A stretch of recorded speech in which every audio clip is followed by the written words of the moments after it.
Title slide. National health system resource centre new Delhi के quality and patient safety division द्वारा प्रस्तुत health and wellness centre sub centre के लिए NCAS implementation के लिए ऑनलाइन शिक्षण श्रृंखला में आपका फिर से स्वागत है। इस मॉड्यूल में हम area of concern D support services सब के तहत स्टैंडर्ड्स एंड मेजरेबल एलिमेंट्स को विस्तार से कवर करेंगे। इस मॉड्यूल में हम निम्नलिखित के बारे में जानेंगे। Area of concern D support services के बारे में है। सपोर्ट सर्विसेज के अंतर्गत विभिन्न स्टैंडर्ड्स और मेजरेबल एलिमेंट्स पर चर्चा करेंगे। प्रत्येक मेजरेबल एलिमेंट्स के अंतर्गत चेक पॉइंट्स के बारे में विस्तृत जानकारी देंगे। Area of concern D support services SWC के लिए आउटपुट में 6 स्टैंडर्ड्स और 15 मेजरेबल एलिमेंट्स हैं। स्टैंडर्ड D1 स्वास्थ्य केंद्र ने सुविधा के मेंटेनेंस और रिपेयर के लिए कार्यक्रम स्थापित किया है। स्टैंडर्ड D2 स्वास्थ्य केंद्र ने दवाओं के स्टोरेज, इन्वेंट्री मैनेजमेंट और वितरण के लिए प्रक्रियाएं विकसित की हैं। स्टैंडर्ड D3 स्वास्थ्य केंद्र ने क्लिनिकल रिकॉर्ड और डेटा के प्रबंधन के लिए डिजिटल टेक्नोलॉजी का उपयोग करने की प्रक्रिया विकसित और स्थापित की है। स्टैंडर्ड D4 स्वास्थ्य केंद्र ने ट्रांसपेरेंसी और अकाउंटेबिलिटी के लिए प्रक्रियाओं को परिभाषित और विकसित किया है। स्टैंडर्ड D5 स्वास्थ्य केंद्र सामुदायिक गतिशीलता के माध्यम से स्वास्थ्य संवर्धन और बीमारी की रोकथाम गतिविधियों को सुनिश्चित करता है। स्टैंडर्ड D6 स्वास्थ्य केंद्र स्टैट्यूटरी और रेगुलेटरी आवश्यकताओं को पूरा करता है। स्टैंडर्ड D1 MED 1.1 के तहत कहा गया है कि स्वास्थ्य केंद्र ने इंफ्रास्ट्रक्चर के मेंटेनेंस के लिए प्रणाली स्थापित की है। आइए देखें कि इसे SWC में कैसे लागू किया जाए। SWC बिल्डिंग को ब्रांडिंग के साथ पेंटिंग किया गया है। SWC बिल्डिंग और परिसर अच्छी तरह से रखे गए हैं। बिल्डिंग और रोगी सुविधाओं का नियमित रखरखाव किया जाता है। कॉन्डेम्ड एवं बेकार सामग्री हटा दी जाती है। उपकरणों की प्रिवेंटिव और ब्रेकडाउन मेंटेनेंस किया जाता है। उपकरणों की कैलिब्रेशन किया जाता है। स्टैंडर्ड D1 MED 1.2 के तहत कहा गया है कि स्वास्थ्य केंद्र ने सैनिटेशन और हाइजीन बनाए रखने के लिए प्रणाली स्थापित की है। आइए देखें कि इसे SWC में कैसे लागू किया जाए। स्वच्छ परिवेश सुनिश्चित करें। स्वच्छ शौचालय सुनिश्चित करें। पर्याप्त सफाई सामग्री की उपलब्धता सुनिश्चित करें। सफाई और डिसइंफेक्शन के लिए 2 बाल्टी प्रणाली का उपयोग। जनरल वेस्ट का सुरक्षित निपटान। स्वच्छ लिनन की उपलब्धता। स्टैंडर्ड D2 MED 2.1 के तहत कहा गया है कि आवश्यकता के अनुसार दवाओं और उपभोग्य सामग्रियों के एस्टिमेशन और इंटेंडिंग के लिए स्थापित प्रक्रिया है। आइए देखें कि इसे SWC में कैसे लागू किया जाए। दवाओं की कंजम्पशन की गणना करने की प्रक्रिया है। दवाओं और उपभोग्य सामग्रियों की मांग के फोरकास्टिंग के लिए IT सिस्टम है। दवाओं के समय पर इंडेंट की व्यवस्था है। महत्वपूर्ण और आवश्यक दवाओं का कोई स्टॉक आउट नहीं है। दवाओं का VED यानी वाइटल, एसेंशियल, डिजायरेबल वर्गीकरण किया जाता है। स्टैंडर्ड D2 MED 2.2 के तहत कहा गया है कि स्वास्थ्य केंद्र दवाओं और उपभोग्य सामग्रियों का उचित स्टोरेज सुनिश्चित करता है। आइए देखें कि इसे SWC में कैसे लागू किया जाए। औषधियों के स्टोरेज के लिए स्थान निर्दिष्ट है। अलमारियों पर ठीक से लेबल लगाया गया है। लुक अलाइक वाली और साउंड अलाइक दवाएं अलग अलग रखी जाती हैं। गर्मी और प्रकाश के प्रति संवेदनशील दवाओं को उचित तरीके से रखा जाता है। फ्रिज का तापमान रिकॉर्ड रखा जाता है। स्टैंडर्ड D2 ME D2.3 के तहत कहा गया है कि स्वास्थ्य केंद्र एक्सपायरी और लगभग एक्सपायर्ड हो चुकी दवाओं का उचित प्रबंधन सुनिश्चित करता है। आइए देखें कि इसे SWC में कैसे लागू किया जाए। दवा वितरण के लिए फर्स्ट एक्सपायरी फर्स्ट आउट यानी FIFO प्रणाली का पालन किया जाता है। एक्सपायरी हो चुकी और लगभग एक्सपायरी हो चुकी दवाओं को अलग अलग संग्रहित किया जाता है। SWC हर महीने दवाओं की एक्सपायरी की जांच करती है। एक्सपायर्ड दवाओं को त्यागने की एक प्रक्रिया है। स्टैंडर्ड D3 ME D3.1 के तहत कहा गया है कि एम्बुलेटरी केयर सार्वजनिक स्वास्थ्य और प्रबंधकीय कार्यों के बारे में जानकारी IT प्लेटफॉर्मों के माध्यम से दर्ज और अद्यतन की जाती है। आइए देखें कि इसे SWC में कैसे लागू किया जाए। IT सिस्टम में बीमारी और छोटी बीमारियों का डेटा अपडेट किया जाता है। RMN-CHA सेवा विवरण IT सिस्टम में अद्यतन किया गया है। कम्युनिकेबल डिजीजेस सेवा विवरण IT प्रणाली में अद्यतन किया गया है। नॉन कम्युनिकेबल डिजीजेस सेवा विवरण IT प्रणाली में अद्यतन किया गया है। IT सिस्टम में रेफरल का विवरण अपडेट किया जाता है।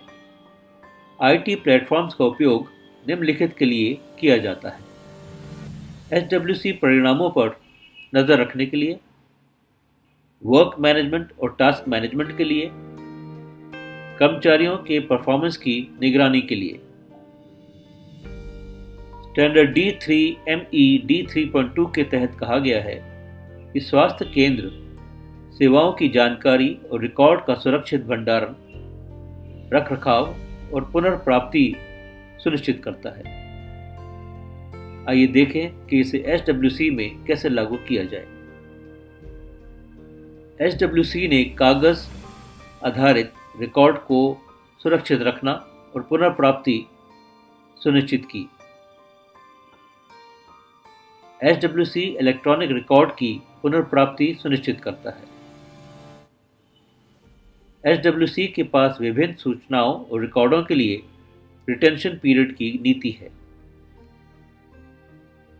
स्टैंडर्ड D3 ME D3.3 के तहत कहा गया है कि स्वास्थ्य केंद्र ने टेलीमेडिसिन का उपयोग करके कंसल्टेशंस प्रदान करने की प्रक्रिया स्थापित की है। आइए देखें कि इसे SWC में कैसे लागू किया जाए। टेलीमेडिसिन सेवाओं के लिए उच्च केंद्र उपलब्ध हैं। स्पेशलिस्ट और नॉन स्पेशलिस्ट कंसल्टेशंस के लिए केसेस की पहचान की जाती है। सेवा क्षेत्रों में टेलीमेडिसिन सेवाओं पर रोगी जागरूकता अभियान चलाया जाता है। दवा का वितरण टेलीमेडिसिन के माध्यम से दिए गए प्रिस्क्रिप्शन के अनुसार किया जाता है। स्टैंडर्ड D4 ME D4.1 के तहत कहा गया है कि स्वास्थ्य केंद्र ने जन आरोग्य समिति की गतिविधियों के प्रबंधन के लिए प्रक्रिया स्थापित की है। आइए देखें कि इसे SWC में कैसे लागू किया जाए। SWC के पास एक सक्रिय जन आरोग्य समिति है। जन आरोग्य समिति अपनी भूमिकाओं और जिम्मेदारियों से अवगत है। जन आरोग्य समिति की बैठक नियमित रूप से आयोजित की जाएगी। जन आरोग्य समिति फंड और संसाधन जुटाने के लिए SWC का समर्थन करता है। स्टैंडर्ड D4 ME D4.2 के तहत कहा गया है कि स्वास्थ्य केंद्र ने अपनी सेवाओं की समुदाय आधारित निगरानी के लिए प्रक्रियाएं स्थापित की हैं। आइए देखें कि इसे SWC में कैसे लागू किया जाए। सोशल ऑडिट्स समय समय पर आयोजित किया जाता है।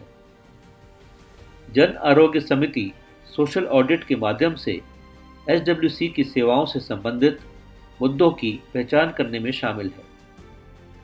जन आरोग्य समिति सोशल ऑडिट के दौरान पहचाने गए मुद्दों के समाधान के लिए कार्य योजना तैयार करता है। सोशल ऑडिट ग्राम पंचायत की वार्षिक योजना से जुड़ा हुआ है।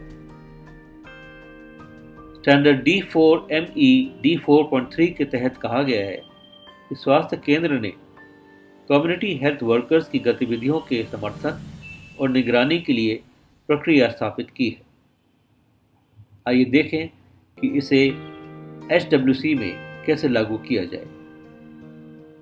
CHO, MPW और आशा के साथ समय समय पर बैठकें आयोजित करता है। CHO घरेलू दौरे के लिए सलाह और पर्यवेक्षण प्रदान करता है।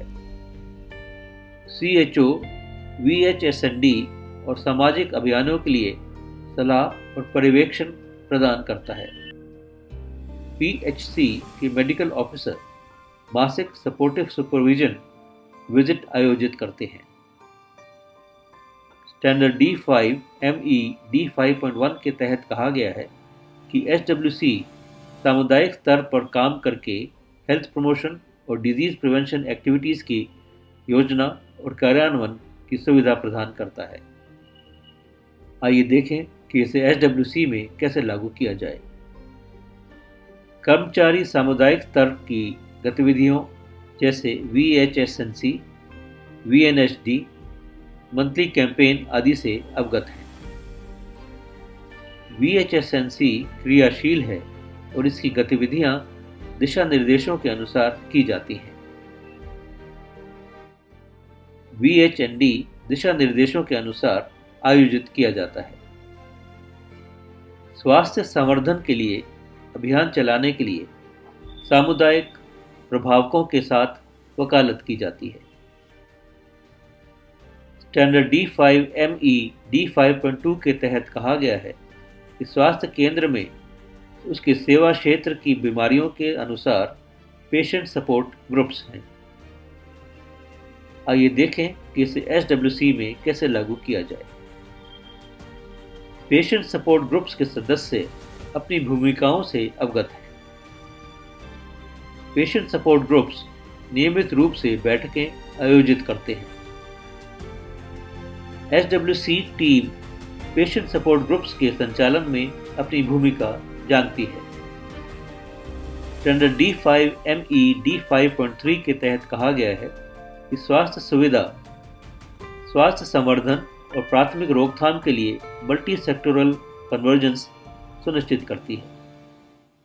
आइए देखें कि इसे SWC में कैसे लागू किया जाए। SWC की शिक्षा ICDS, पंचायत, ग्रामीण विकास जैसे संबंधित विभागों के साथ नियमित बातचीत होती है। SWC सेवा क्षेत्र में आयुष्मान एम्बेसडर की पहचान की गई है। SWC सेवा क्षेत्र में स्कूल जाने वाले बच्चों के लिए ट्रेनिंग और कॉम्पिटिशन्स आयोजित की जाती हैं। SWC योग्य के माध्यम से हेल्थ एंड वेलनेस को बढ़ावा देता है। स्टैंडर्ड D6ME D6.1 के तहत कहा गया है कि स्वास्थ्य केंद्र सुनिश्चित करता है कि उसकी प्रक्रियाएं कानूनी आवश्यकताओं के अनुपालन में हैं। आइए देखें कि इसे SWC में कैसे लागू किया जाए। SWC को प्रदूषण नियंत्रण बोर्ड से बायोमेडिकल वेस्ट मैनेजमेंट के लिए ऑथराइजेशन प्राप्त है।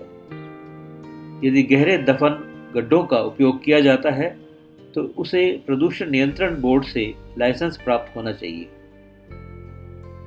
प्रमुख स्थानों पर धूम्रपान निषेध के संकेत प्रदर्शित किए जाने चाहिए।